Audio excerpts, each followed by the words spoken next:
et bienvenue sur Oseras-tu, le podcast. Nous sommes Manon et Sébastien. Après plusieurs années de salariat dans des domaines très différents, nous avons choisi de chambouler nos vies et de tout changer. Aujourd'hui, nous accompagnons les personnes audacieuses à exprimer cette partie d'elles-mêmes pour qu'elles osent, elles aussi, changer leur vie à leur façon. Seuls, à deux ou avec nos invités, nous allons te partager des parcours inspirants, des retours d'expérience et aussi plein d'astuces et d'idées pour t'aider à oser réaliser tes projets et vivre la vie qui t'épanouit. Tout ça dans la joie et la bonne humeur, alors installe-toi confortablement et bonne écoute. Et si rationaliser les choses te permettait d'atténuer tes peurs? On est souvent confronté à de nombreuses peurs, des croyances limitantes et tout ce que le cerveau a envie de nous mettre en travers de notre chemin. Mais bien souvent, ce sont des peurs qui sont irrationnelles. Bon, par exemple, la peur du noir. Si on rationalise un petit peu la chose, on se rendra bien compte que le noir ne fait de mal à personne et que probablement il ne va rien se passer si tu te retrouves dans le noir.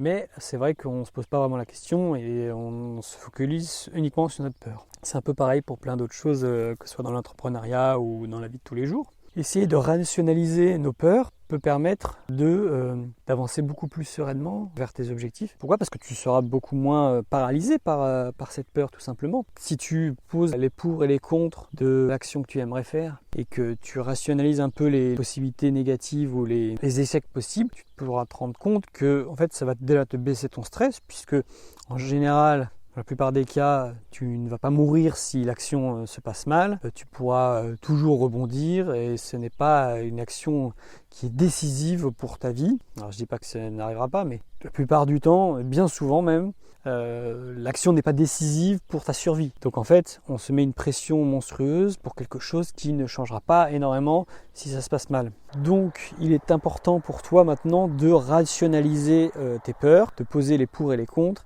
et de se rendre compte que si ça se passe mal, dans le pire des cas, c'est pas si grave parce que tu sauras rebondir et tu auras déjà pensé à la chose. Ça te permettra d'atténuer vraiment tes peurs en te focalisant sur le potentiel échec et après de pouvoir mettre toute ton énergie sur la réussite. Une fois que tu auras atténué cette peur qui te paralyse et qui t'empêche de passer à l'action, parce qu'au final, souvent nos peurs nous empêchent même de passer à l'action. Et donc, on n'aura même pas le résultat, le climax de cette action. Donc, important à retenir, essaie de confronter à la réalité tes peurs pour voir ce qu'elles représentent vraiment dans le monde réel. Et bien souvent, ça va vraiment te permettre d'atténuer cette peur et de pouvoir passer à l'action.